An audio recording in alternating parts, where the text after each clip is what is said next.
Ողջույն հայրենակիցներ։ Երեք մեր ազգային խայտարակությունը, պղծությունը եւս մի ահավոր բան կատարեց, ահավոր։ Առայժմ դրա մասին ես չեմ լսել, եթե ինչ-որ մեկ խոսել է, չեմ լսել, բայց կարծում եմ վաղը բոլորս ենք խոսելու։ Բոլորս հիշում ենք, որ 35 տարի առաջ, երբ դեռ սովետական միությունը կար, 88 թվականներից դա սկսվեց, Սումգայիթից հետո մանավանդ տեղահանություններ եղան։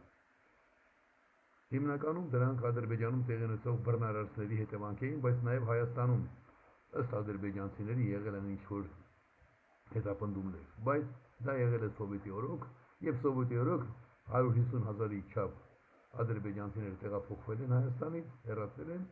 եւ մի քանի անգամ ավելի, մոտ 3 անգամ ավելի դուրս են եկել Ադրբեջանից։ Եվ Ադրբեջանից դուրս եկողները հայցի ջարդերի, դրա մասին Սախարովն է խոսել, դրա մասին դատական գործընթացներ են եղել, Սումգայիթ, Կիրովաբադ, Բաքու, Կասպարովն է դրա մասին հանգամանալի խոսել։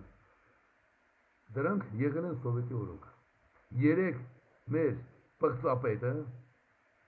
նրան ով որ վարչապետը ասում սրանից հետո նա իրեն պիտի պիղծ համարի, որովհետև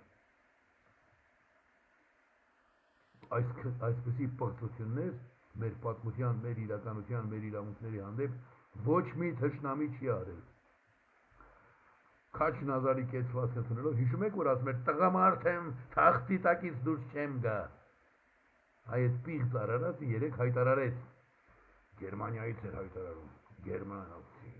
գերմանացի մարդ, քաղաքական գործիչներ, տեսեք, ես ինչ հերոս տղա եմ։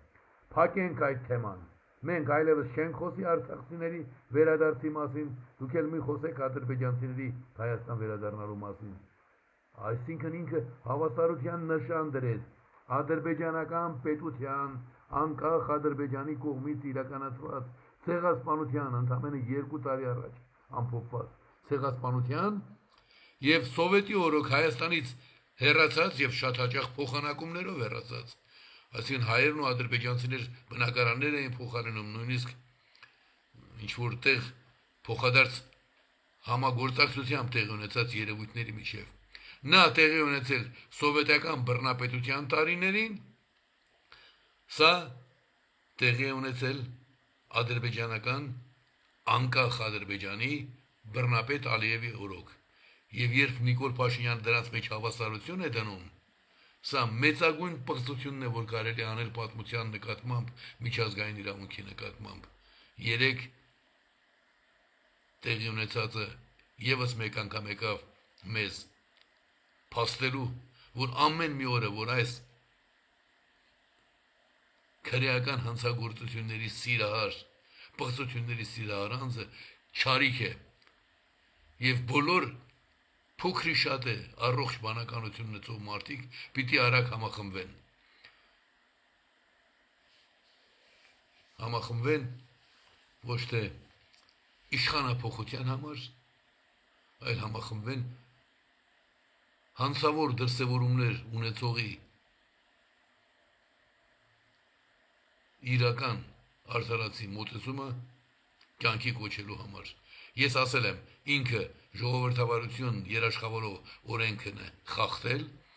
եւ դա քրեական ծանր հանցագործությունն է իշխանության չարաշահման միջոցով։ Բոլորս պիտի շատ արագ իմ շուրջը համախմբվեք, որպեսզի հանցագործություն կատարած մարդու գործը քննի դատարանը, շատ արագ քննի եւ արժանի գնահատական տա։ Այլապես մենք ամեն օր կլսենք այսպեսի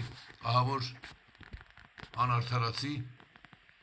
նույնիսկ հանցավոր մեղադրանքներ մեր ժողովրդի հասցեին, մեր հասցեին։